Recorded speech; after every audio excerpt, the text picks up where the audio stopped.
Welcome to our channel. Today we how to update CAN bus data logging setup for EV Diagnostics step by step clearly. Begin by gathering all necessary tools and equipment for your CAN bus data logging setup. Ensure that your laptop or diagnostic tool is fully charged and updated. Connect your CAN bus adapter to the vehicle's OBD2 port securely. Launch the appropriate software for data logging on your laptop. Select the correct communication port for your CAN bus adapter within the software. Configure the baud rate in the software to match the vehicle's CAN bus settings. Access the data logging option within the software to start a new session. Identify the specific data parameters relevant to EV Diagnostics. Customize the data channels you want to log based on your diagnostic needs.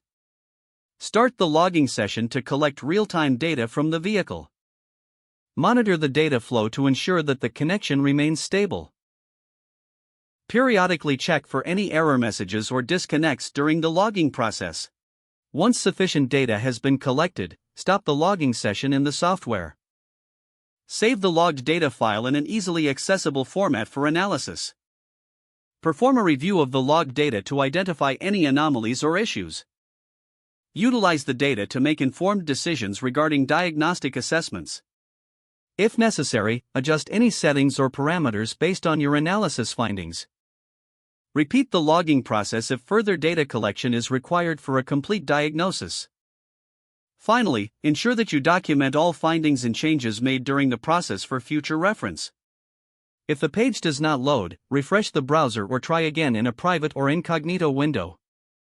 Make sure you are using the correct email address, then retype it carefully to avoid small typos.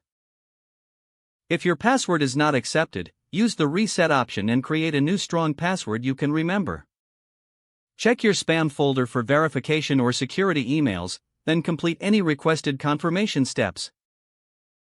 Enable two-factor authentication if available to improve account security and reduce unauthorized access risk.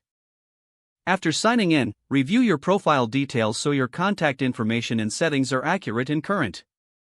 If you see an error message, note it down and try again after restarting your device and internet connection. Log out when you finish, especially on shared devices, to keep your account and payment information secure. If the page does not load, refresh the browser or try again in a private or incognito window. Don't forget to like this video and subscribe to our channel for more step-by-step tech guides.